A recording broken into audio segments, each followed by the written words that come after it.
Bueno, voy a hablar de este libro de Jorge Carrión, Shakespeare, publicado en la editorial Errata Naturae en el año 2011.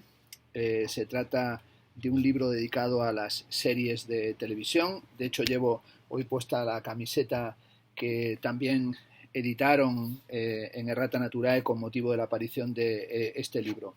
Es un texto que leí en su momento y ahora lo quiero recuperar porque estoy impartiendo mañana una conferencia sobre el poder de la serie, las series del poder en el Círculo de Bellas Artes, y me parecía interesante en algún sentido retomar algunos de los subrayados que tenía aquí de este libro de mi buen amigo Jorge Carrión. Comienza con una advertencia que también la quiero yo recordar ahora, y es la que dice: atención, el presente libro contiene un sinfín de spoilers. Arranca con cuatro citas. La primera de William Shakespeare, que dice: acomoda la acción a la palabra a la acción, con este cuidado especial, que no rebase la moderación de la naturaleza, pues cualquier cosa que así se exagere se aparta del propósito del teatro, cuyo fin, al principio y ahora, era y es, por decirlo así, sostener el espejo de la naturaleza, mostrando a la virtud su propia figura, al vicio su propia imagen y a la época y conjunto del tiempo su forma y huella. También tiene una cita de Émile Zola y de Serge Daney, y una cita final aquí en el comienzo del libro de Nicolas Bourriaud, que esta sí me apetece leerla, que dice que la primera tarea del crítico consiste en reconstituir el juego complejo de los problemas que enfrenta una época particular y examinar sus diferentes respuestas. La actividad artística, dice Nicolas Bourriaud, constituye un juego donde las formas, las modalidades y las funciones evolucionan según las épocas y los contextos sociales y no tiene una esencia inmutable. La tarea del crítico consiste en estudiarlas en el presente. Y esa cuestión de estudiar en el presente las imágenes de nuestro tiempo es a la que se dedica Shakespeare y a la que se está dedicando desde hace ya muchos años Jorge Carrión, tanto en sus ensayos cuanto en los artículos que publica. Y aquí lo que va a hacer es retomar o analizar algunas de las series más importantes que estaban desplegándose en la primera década del siglo XXI, también haciendo historia y remitiéndose a momentos de las series o de las series de televisión precedentes. Comienza hablando de cine y paternidad y recordando también una referencia a Charles Dickens, en la que Dickens dice: yo hago novelas en cuadros, afirmó, y dice Carrión, como si la lectura de una novela realista hubiera sido eminentemente visual, con su configuración de una gramática del cine. Lo cierto es que hizo repetitivo y por tanto serial un lenguaje que hasta entonces podía ser único, excepcional en cada una de sus obras. En el comienzo del libro nos recuerda cómo en 1958 Alfred Hitchcock ganó la Concha de Plata en el Festival de Cine de San Sebastián a la mejor y el Globo de Oro a la mejor serie de televisión por Alfred Hitchcock Presenta, y dice que habrá que esperar 33 años hasta 1991 para volver a encontrar en la lista de los Globos de Oro el nombre de un gran director de cine, y dice, me refiero a David Lynch, que en Cannes fue distinguido por Corazón Salvaje y que también fue premiado por Twin Peaks. En Hitchcock y sobre todo en Lynch se encuentra el comienzo de la época dorada de la teleficción. Bien, es verdad que esa vía ya se había abierto en los años 80 con series tan maravillosas como Canción Triste de Hill Street, Los Azules de Hill Street, el guionista Mark Frost, que también fue coautor de Twin Peaks con David Lynch, y luego en los años 90 tenemos series fantásticas como Doctor en Alaska o bien Homicidio, que es la adaptación en forma de serie al libro de David Simons, que va a ser una figura referencial sobre todo por su gran serie absolutamente magistral, The Wire. Va a recordar Jorge Carrión en la página 13 el eslogan de la serie El Equipo A, que es un remake de la teleserie de los años 80, que tiene que ver o es una especie de frontispicio de lo que sería el cine de entretenimiento. El lema es: no hay plan B. En la página 13 dice Carrión que la telenovela de calidad emergió en el vacío postfordista para documentar la depresión y para ocupar con un poderoso capital simbólico de producción serial los almacenes abandonados, las factorías desiertas, los puertos que dejaron de exportar. La teleficción documenta, es autocrítica y sobre todo tiene un carácter en el sentido de Fredric Jameson geopolítico y representacional. Sin duda, en las teleseries norteamericanas del final del siglo XX y comienzo del XXI, una gran referencia es Los Soprano, y de hecho en el centro de la imagen de la portada de Telesexpert se encuentra ahí James Gandolfini encarnando a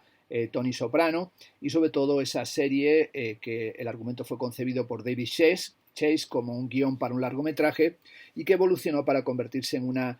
teleserie que a su vez es una especie como de revisión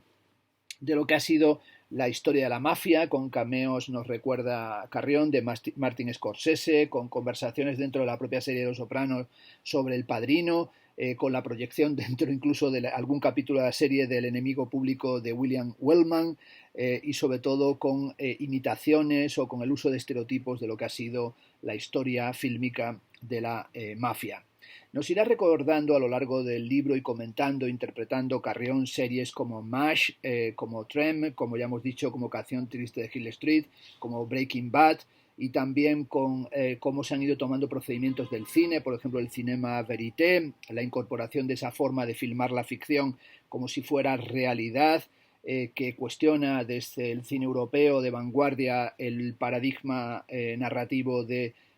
Hollywood, pero también la presencia de los dispositivos de la sociedad de control, eso que recientemente ha calificado en su importante libro Shoshana Zuboff como el capitalismo de vigilancia. Ese capitalismo de vigilancia que, por ejemplo, lo encontramos ya en los títulos de crédito, en el arranque de la serie de Wire, donde aparecen esas cámaras de seguridad que van a ser apedreadas. No cabe duda que las series de televisión crean una forma diferente de contar la historia, una forma de contar la historia que, como hemos dicho, tiene un momento de arranque y de esplendor en los 80 con series como Corrupción en Miami, que mostró cómo se consolidaban las redes de narcotráfico internacional durante la presidencia de Ronald Reagan, y de ahí ha habido un gran desplazamiento hasta series como El ala oeste de la Casa Blanca de finales de la década siguiente, y podríamos decir hasta series como una que evidentemente no puede tratar porque empieza después de que el libro haya sido publicado, como es el caso de House of Cards, promovida o lanzada en Netflix con la dirección de David Fincher, que es una continuación de esa reflexión sobre la política y el poder a través de las series de televisión. En la página 21 dirá Carrión que la potencia del realismo, aunque sea hiperbólico, y la potencia de la ciencia ficción post-apocalíptica son modalidades importantes para analizar críticamente lo que acontece en el presente, sea como se hace, por ejemplo, en las series de David Simmons, cuando analiza las chorradas múltiples acontecidas durante la campaña en la guerra de Irak, en Generation Kill, o también, por ejemplo, el análisis de lo acontecido tras el huracán Katrina o en el huracán Katrina y sus consecuencias en la serie fantástica Trem sobre Nueva Orleans. Dirá Carrión que los acontecimientos, las figuras concretas, los sucesos del presente, el horizonte psicológico e histórico, la paranoia, el miedo, la conspiración, aparecen sin duda en las series y que la ficción va a remolque de lo real. Bueno, esa preocupación por la realidad es también el modo de trabajar de una sociedad también dominada por las estadísticas o por lo que llama Baudrillard el vértigo de los simulacros, una sociedad relacionada o relacional, y así en la página 27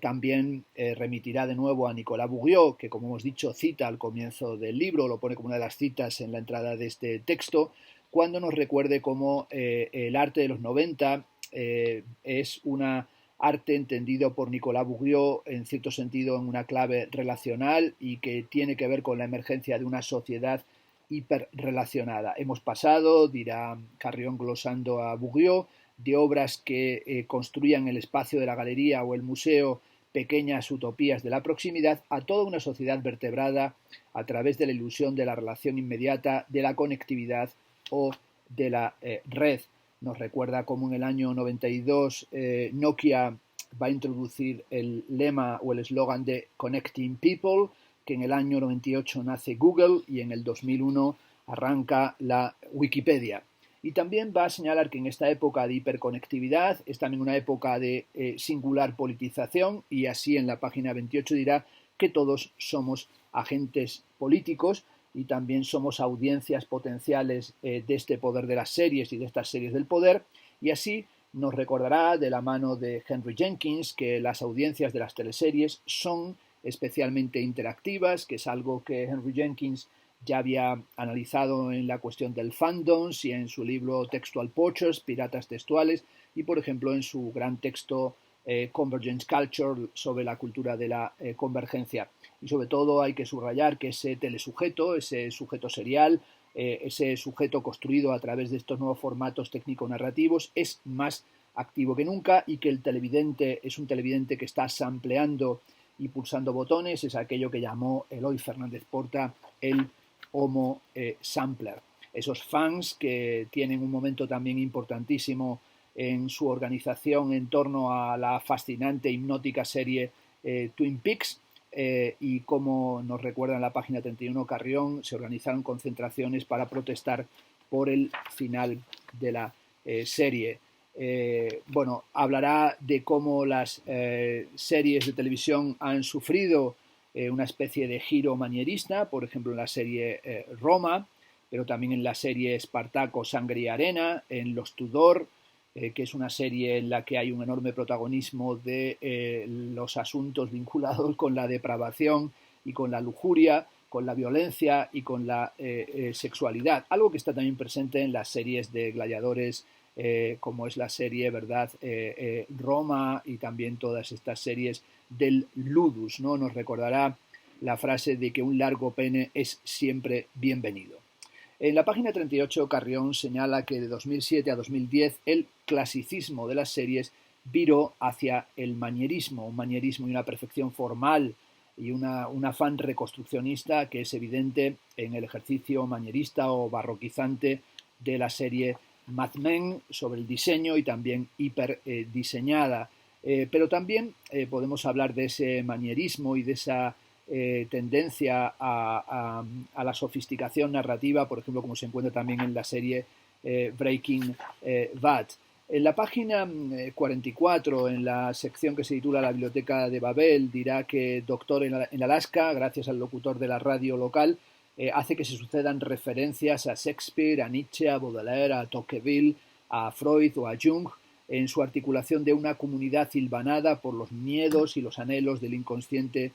colectivo. Bueno, se trata por tanto de una suerte de momento también no solamente manierista, sino hasta citacionista o alejandrino, y sobre todo una necesidad de encontrar nuevas formas de describir la realidad. Eso que en The Warriors se llama y se repite una y otra vez es el aspecto o el estilo dickensiano. En la página 46 dice George D. Carrión que si una buena parte de los siglos XIX y XX la novela fue el modelo de relato, si durante los dos últimos tercios del siglo pasado ese lugar probablemente lo ocupó el cine, cuya retórica incorporó y amplió los mecanismos narrativos de la novela, sobre todo, pero también la pintura o la fotografía o la radio habían elaborado anteriormente, en este cambio de siglo, es decir, del 20 al 21, la televisión se ha situado en el centro simbólico donde los relatos que la circundan son completados, nunca neutralizados. La narración televisiva, desde las noticias, al concurso, al documental, al reality show, a la teleserie, han ampliado la percepción y las modalidades discursivas, y también tienen que ver con la forma del consumo de estas emisiones, de estos materiales audiovisuales, y sobre todo el comportamiento de ese sujeto, que es un sujeto sampleante y también es un sujeto entregado al zapping. Bueno, nos va a recordar toda esta dimensión de cómo las teleseries son como una especie de inmenso espacio semejante a una biblioteca borgiana, y que cada teleserie parece que tuviera algo del Aleph, de aquel relato borgiano en el que en un punto se ve la totalidad del mundo como si fueran las eneadas plotinianas, todas las cosas conectadas con todas las cosas, una especie de epifanía donde se produce una increíble revelación. Y así hablará en la página 51 de lo que llama la ficción cuántica. Dice que aquí nos recuerda que la mecánica cuántica sostiene que la naturaleza del universo es la multiplicidad simultánea de estados, en tanto esos estados no sean observados, pero que en el momento en el que observamos esa multiplicidad y escogemos uno de los resultados posibles, se producen o surgen cambios posibles de trayectoria. Bueno, no lo dice aquí, pero sería la famosa cuestión del movimiento browniano. Lo que quiere aquí sobre todo concluir de esta analogía con la ciencia es que las series de televisión vienen a subrayar la condición de la realidad como un multiverso, lo que llama, por ejemplo, Fernández Mayo, realismo complejo, es decir, la importancia de asumir la dinámica de las teorías de la complejidad. Cita en la página 52 a Shakespeare, cuando Shakespeare dice que podría estar dentro de una cáscara de nuez y tenerme por el rey del espacio infinito. La ficción cuántica es el incremento exponencial de la complejidad. Ese incremento exponencial de la complejidad que tiene que ver con cómo los procedimientos narrativos decimonónicos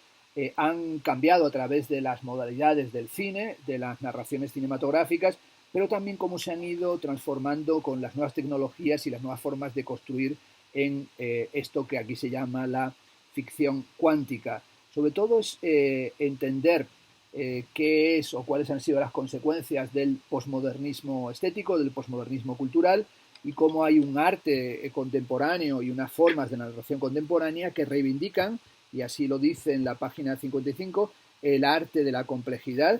y sobre todo con un modelo de crítica social e histórica como vehículo de conocimiento, aunque aparentemente disfrazado como si fuera meramente entretenimiento. En este momento de lo que llama Pierre Levy inteligencia colectiva, en este momento de General Intellect, en este momento cosmomedial, estamos sometidos a estas dinámicas interactivas. Pierre Levy habla de espacios de representación multidimensional donde, así lo asume Carrión en la página 56, se anulan las fronteras que separan los lenguajes, los formatos y las disciplinas del saber, donde convergen todos los universos semióticos existentes. Convergencia quiere decir acercamiento, conexión, concurrencia hacia un mismo límite y hacia un mismo fin. Aunque también había que recordar que convergencia, convergence culture, es también la aparición de una diversidad de los prosumidores, es decir, es una modificación también de aquellos relatos que se pretenderían estancos o solamente sometidos al sampleado y al zapping, pero que son completados, modificados, mutados completamente por el consumidor, que es un consumidor que en realidad actúa a la manera de la invención de lo cotidiano y de las tácticas de sabotaje descritas por Michel de Certeau y recuperadas en su análisis de lo multimedial y del fenómeno fandom por Henry Jenkins. Bueno, el siguiente capítulo del libro se titula Telenovelas y va a analizar a 2 metros bajo tierra. Es donde empieza todo ese análisis de los casos de estudio, es decir, de ciertas series y cómo las series se consumen y producen adicción y sobre todo va haciendo una especie de autopsia de las series, analizando de hecho todas las series que tienen un carácter forense, como sería el caso de CSI, pero incluso de las propias autopsias que están en el comienzo de Twin Peaks, ¿no? Tratando de saber quién mató a Laura Palmer. Se podría entender incluso esta dimensión de obsesión por la autopsia en relación con las teorías de Eyal Weizman y de su colectivo Forensic Architecture, es decir, esta especie de crítica forense o este análisis a través de los huesos y de la documentación forense también como un traer al foro, ¿no? Como un traer al espacio público. El siguiente subcapítulo está dedicado al análisis de Breaking Bad, una de las series que tiene más fans y seguidores. El siguiente está dedicado a Californicación, titulado Californicación o el sentido de la provocación. Y aquí nos dirá, al comenzar en la página 79, lo siguiente, Carrión. Entre Ciudadano Kane y el análisis del poder mediático que realizaron Orson Welles y Herman Mankiewicz a principios de los años 40 y la red social, el retrato del origen del poder mediático que firmaron Aaron Sorkin y David Fincher en 2010, muchos han sido los intentos de retratar el medio de comunicación que vincula la prensa con Internet, es decir, el poder televisivo. Recordemos esta película, La red social, que no es ni mucho menos de las mejores de Fincher. Bueno, Fincher es que ha hecho algunas películas que son obras maestras, como sería el caso de Fight Club, el Club de la Lucha, ¿no? Pero ahí se aproxima a los orígenes de Facebook, de la red social, a Mark Zuckerberg, y lo convierte en realidad en una historia de college, ¿no? Y sobre todo en un retrato de un idiota, algo que no es incierto, pero no es sin duda lo más penetrante. Lo interesante, como dice aquí Jorge Carrión, es ese interés de algunas series de retratar el poder de lo mediático, es decir, ese poder mediático y ese poder político generado a través de los medios de comunicación, de lo que llama Siernicek el capitalismo de plataformas, que es un texto que apareció años después de aparecer traducido en la editorial argentina, en la editorial Caja Negra. El siguiente es un análisis de una de mis series favoritas, Carnivale, una serie que no es de las que ha tenido más éxito, una serie sobre la magia y sobre lo freak, sobre lo raro, sobre el freak show y sobre lo misterioso y lo enigmático, una serie que realmente los seguidores nos hubiese gustado que hubiese tenido continuación y todavía se siguiera transmitiendo, aunque tenemos ahí todo ese material que nos permite volver sobre ella para ver todas esas situaciones a cada cual más extraña, extravagante, inquietante. El siguiente análisis está dedicado a daños y perjuicios y comienza diciendo lo siguiente: 3 son los espacios más importantes de la ficción televisiva norteamericana del cambio de siglo. La comisaría, como la encontramos en Canción Triste de Hill Street, en Corrupción en Miami, o en Dexter, el tribunal, como aparece, por ejemplo, La Ley de Los Ángeles, en Ally McBeal, en Boston Legal o en The Good Wife, y el hospital en series como Urgencias, House, Anatomía de Grey o Nusiyaki. Sin duda, las teleseries norteamericanas también tienen que ver con toda la cuestión de la vigilancia y la videovigilancia, como es evidente en ese comienzo, ya hemos dicho, de The Wire, cuando apedrean las cámaras de vigilancia, las cámaras de seguridad en la calle. Termina esta sección Carrión preguntándose si las teleseries son el lugar de la justicia, es decir, si son un momento de reflexión sobre los paradigmas legales y sobre la forma de, digamos, el proceso kafkiano de despliegue de la culpabilidad en la sociedad contemporánea. El siguiente está dedicado a Dexter,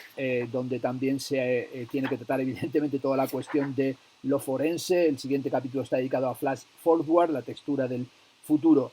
Dice al comenzar este capítulo lo siguiente, Carrión: si introduces en Google Image la palabra pasado, el mosaico se puebla de fotogramas de una película en blanco y negro lírica, con instantáneas naturales, con interiores vetustos y con tecnología pretérita. Si introduces en cambio la palabra futuro, el mosaico con predominio de vehículos y de ciudades se metaliza, es decir, en la mayoría de los dibujos y fotografías predomina lo plateado, las superficies de mercurio, el hielo antiguo, lo azulado, el gris metálico, los colores vivos están reservados para la palabra presente. Sin duda, interesante reflexión sobre lo que llamaríamos el cromatismo de la temporalidad,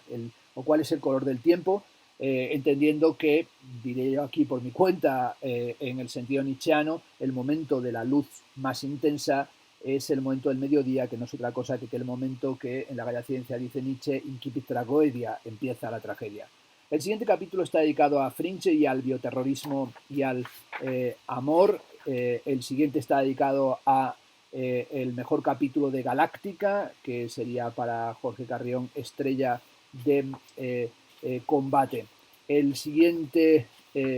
capítulo está dedicado a la supervivencia del supergénero, es decir, analiza héroes en el contexto de la superheroicidad. Y aquí arranca con una interesantísima cita de Denise Scott Brown del libro Learning from Las Vegas, que hicieron Venturi, Scott Brown y Senour, ¿no? Y dice ahí, en ese texto podemos leer: en el paso del arte bajo al gran arte reside un elemento de aplazamiento del juicio. El juicio se suspende con el fin de entender y ser receptivo. Se trata de una apasionante técnica heurística, pero también de una técnica peligrosa, pues la afición a toda la cultura pop es tan irracional como odiarla en su conjunto y puede dar lugar a un subirse al carro del pop generalizado e indiscriminado, donde todo vale y en lugar de postergar el juicio se lo abandona. Bueno, el texto es de Aprendiendo del Pop, traducido en la editorial Gustavo Gili en los pequeños cuadernitos de arquitectura, y como he dicho, Denise Scott Brown escribe este texto en relación con Learning from Las Vegas, que hace con Venturi e Eisenhower, que se trata de uno de los textos fundamentales en el despliegue del posmodernismo arquitectónico, también con el precedente de complejidad y contradicción en la arquitectura del propio Venturi, donde ellos van a reivindicar la calle principal de Las Vegas y van a reivindicar los casinos frente a la arquitectura de estilo internacional, frente a la arquitectura le Corbusieriana, frente a la arquitectura miesiana. Y aquí es donde en este capítulo va a hablarnos de toda esa cultura pop y sobre todo de la cultura del cómic y la importancia de Superman, de Batman, y sobre todo del Batman de Frank Miller, Batman el regreso del Caballero Oscuro, pero también de Alan Moore y de Watchmen, sobre los que yo me permito decir escrito en el libro de Rata Naturae, Super Comics, y va a hablarnos de cómo, sin duda, en una época como la nuestra de antiheroísmo, se mantiene también esa obsesión por la heroicidad. Luego tiene un texto que se titula 12 apuntes para un ensayo sobre Los Soprano como tragedia que no escribiré, y son una serie de notas sobre la que es para muchos, entiendo que para Carrión y también me permito decir para mí, es una de las series, si no la más grande de las series de televisión de los últimos tiempos, ¿no? Además, también recordando que aquí en la editorial Errata Naturae se publicó el libro Los Soprano Forever, en el que hay distintos colaboradores y en el que escribí concretamente yo un texto sobre el último capítulo y las escenas finales del último capítulo de Los Soprano. Bueno, aquí va a hacer un análisis sobre la tragedia y sobre el mito de la verdad en relación con el poder político y sobre todo, bueno, hablando de cuáles son los periodos políticos que atraviesa la serie de Los Soprano, que empezó a emitirse en el año 99 y concluyó en el 2007, es decir, nos recuerda Carrión estuvo en pantalla en la fase final del gobierno de Clinton, recordemos el final del gobierno presidencial de Bill Clinton, arrastrado por el barro por culpa, bueno, de sus actitudes vergonzosas, ¿no? Pero sobre todo en todo el proceso del impeachment por el caso Mónica Lewinsky, convertido ya en lo que llaman los americanos un pato cojo. También se emiten Los Soprano durante los dos mandatos de George Bush, con todas las falacias, ¿no? Mentiras deliberadas de las armas de destrucción masiva fabricadas y nunca existentes y que nunca existieron de los iraquíes para justificar las intervenciones militares en Irak. Por lo tanto, es un momento también tremendo porque es el momento del tránsito del final del siglo XX a comienzo del XXI, pero también Los Sopranos se están emitiendo cuando se produce ese acontecimiento fundacional de nuestro siglo, del siglo XXI, que es el atentado del World Trade Center del 11 de septiembre del 2001. En la página 148 nos dirá que es también interesante recordar que a lo que se dedican como tapadera Los Soprano es a la gestión de la basura, a la gestión de residuos, y cómo hay una relación en toda la obra hamletiana, que es la relación de Tony Soprano con su tío, y sobre todo es una especie de mutación del complejo de Edipo. Y también hay que entender que se trata de una serie que introduce un elemento realmente brillantísimo, que es la condición de una serie en la que el mafioso, el protagonista de la misma, acude una y otra vez a tratamiento psicoanalítico, ¿no? O dialoga con una psicoanalista. Y es, por tanto, nos dice Carrión, una reflexión metafísica y filosófica que tiene también bien que ver con lo terapéutico, que trata del miedo, la familia, la fidelidad, la violencia y los sueños. En la página 149 recuerda cómo la doctora Melfi le pregunta a Tony Soprano si cree que irá al infierno y este le responde que al infierno somos soldados y los soldados no van al infierno. Si hay un concepto, dice Carrión, que une las 5 temporadas con The Wire, es la cuestión de la cadena de mando, y esa cadena de mando, esa dimensión de los soldados es también central en Los Soprano, entendiendo que para la mafia lo más vergonzante es la delación, la figura del delator, del arrepentido, es decir, la figura de la traición.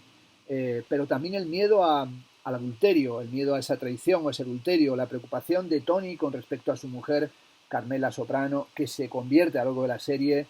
no solamente en la coprotagonista, sino en una figura también maravillosa y de una enorme intensidad. También dediqué hace un tiempo un largo ensayo a Carmela Soprano, después de haberme identificado tantísimo y haber escrito tanto sobre Tony Soprano.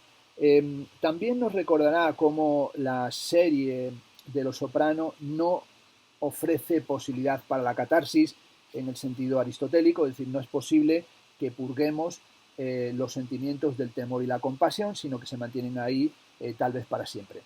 El siguiente análisis lo hace de la serie Mad Men y la titula este capítulo Mad Men and Beautiful Women y comienza con una cita de David Foster Wallace de algo supuestamente divertido que no volveré a hacer. Y dice así: al ofrecer a los narradores jóvenes y sobreeducados una visión exhaustiva de la hipocresía con que América se veía a sí misma alrededor de 1960, la televisión en sus principios ayudó a legitimar el absurdismo y la ironía, no solamente como recursos literarios, sino como respuestas insensatas a un mundo ridículo.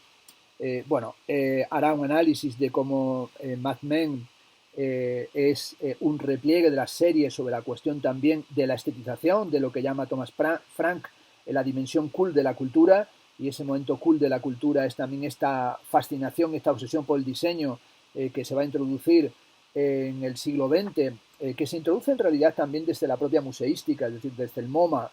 con su defensa del estilo internacional y también con todas las obsesiones por una sociedad diseñada, acaso diseñada para estar neutralizada políticamente, ¿no? Con esa especie de depuración de los componentes proletarizantes o de los componentes comunistas que se encuentran en el Bauhaus cuando se produce el exilio de las figuras decisivas de la Bauhaus y marchan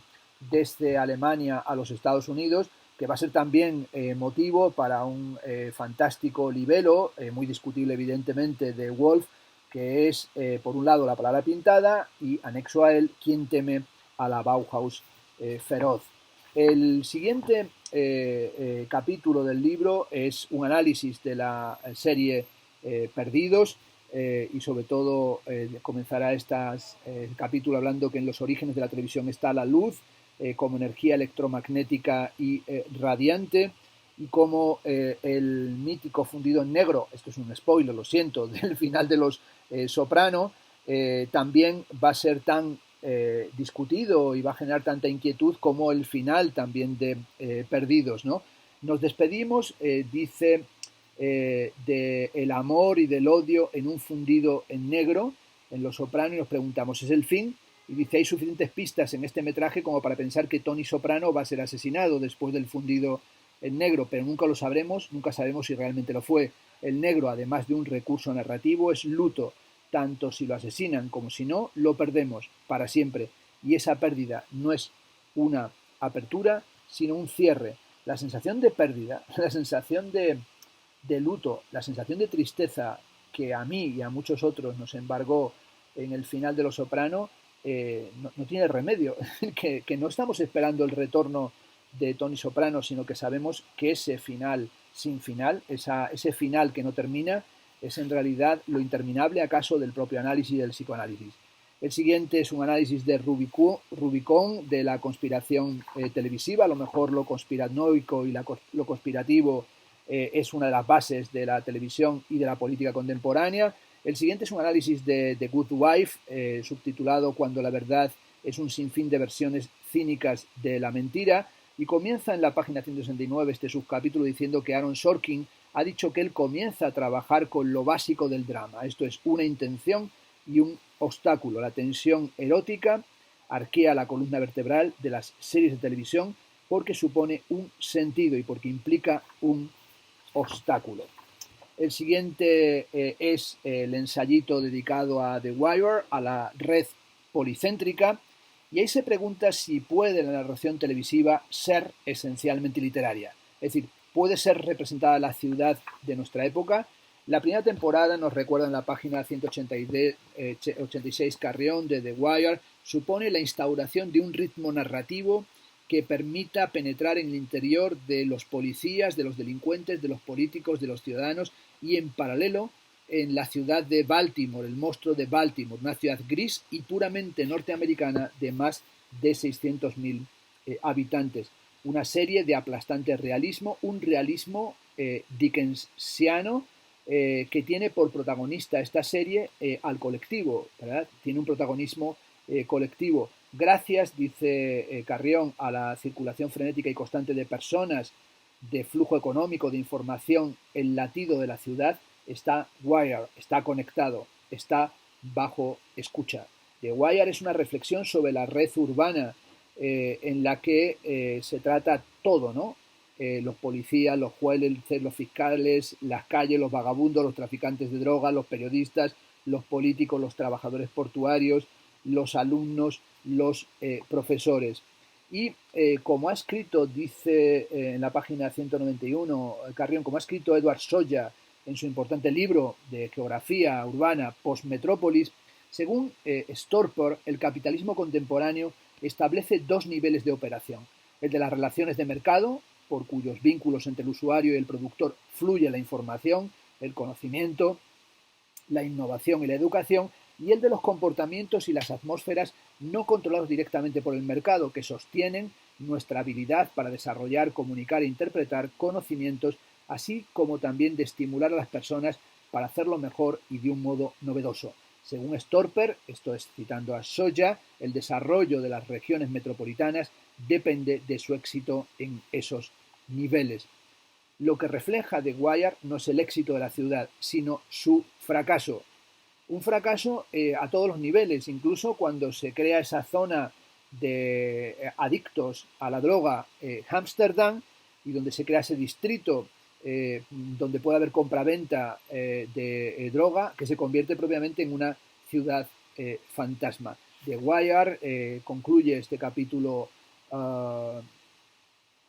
Carrión pone rostro y biografía a la multiplicidad de la ciudad, no reduce la complejidad mediante la simplificación, no cae en la reducción a un protagonista o a una familia. El siguiente capítulo está dedicado también a una serie de David Simon, que es Trem, y subtitula el capítulo Tren y que se joda el espectador medio. David Simon no solo ha declarado que cuando escribe no piensa en el lector mayoritario, sino que incluso pensó The Wire como una novela para la televisión, en la que cada episodio sería como el capítulo de un libro. El creador de Homicidio, The Corner, Generation Kill y Tren también ha explicado que su obra maestra trata sobre cómo la sociedad norteamericana en nuestra era postindustrial devalúa al ser humano y que con ella ha querido narrar la decadencia del imperio americano al tiempo que trató de llevar a Eurípides y a Sófocles a una ciudad contemporánea. Puro, dice Carrión, tele-Shakespeare. El corolario de semejante discurso es el famoso y que se joda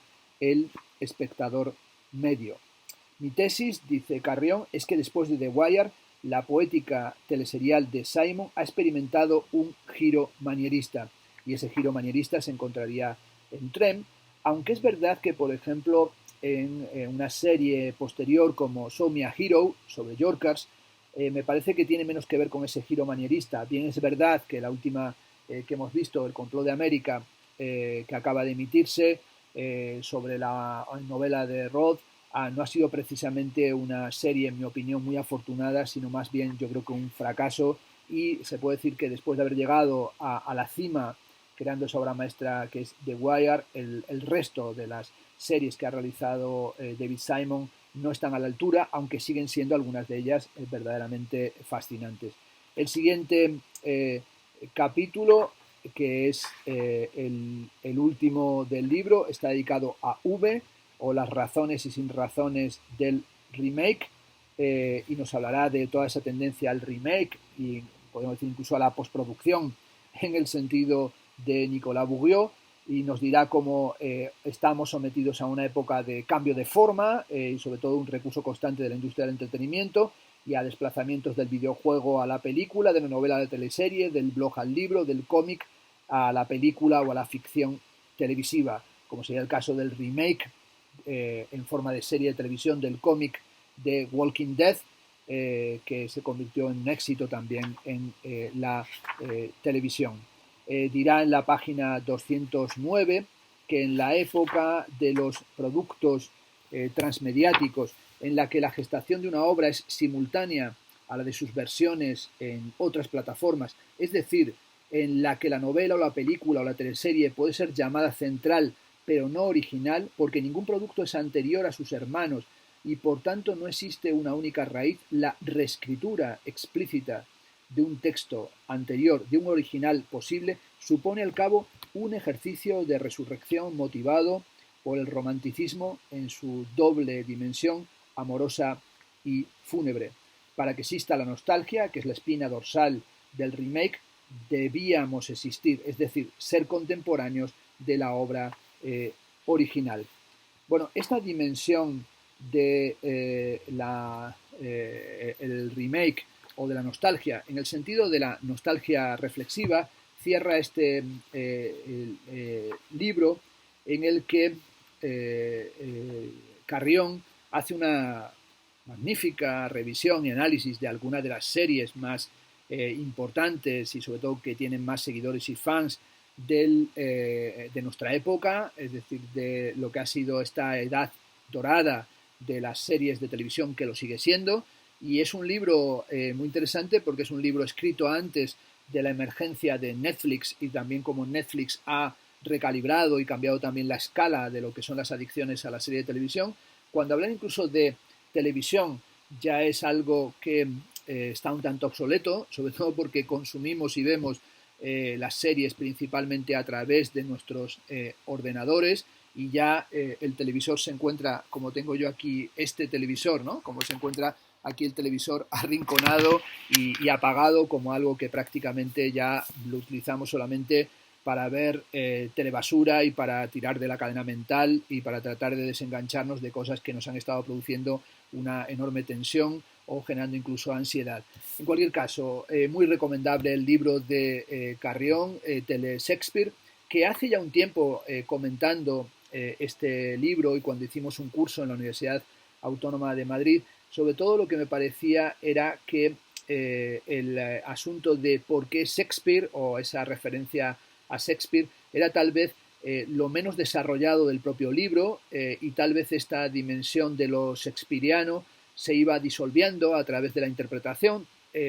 Podía ser perfectamente un elemento para engancharnos, ¿no? Es decir, para engancharnos esa idea de se mantiene la forma de análisis o la forma de presentación del mundo como un teatro, ¿no? Como en aquel momento de Macbeth, ¿no? La vida es un idiota lleno de ruido y furia que no significa nada, ¿no? Pero también tal vez lo que quería decir, me atrevo yo a sugerir Jordi Carrión, es que en el fondo aquella venganza y aquella dimensión ontológica y espectral que se encuentra al comienzo de Hamlet, como aquella presencia constante de la frase el tiempo está desquiciado, es aplicable a nuestro mundo y también al presente, que se hace visible y se describe dickensianamente o con aspecto dickensiano a través de las grandes series de televisión. Sin duda, un libro publicado, como decimos, en el 2011, es decir, hace ya casi 10 años, pero que sigue siendo un libro muy recomendable y sobre todo un libro muy interesante para aquellos a los que les gustan, como a mí, las series de televisión.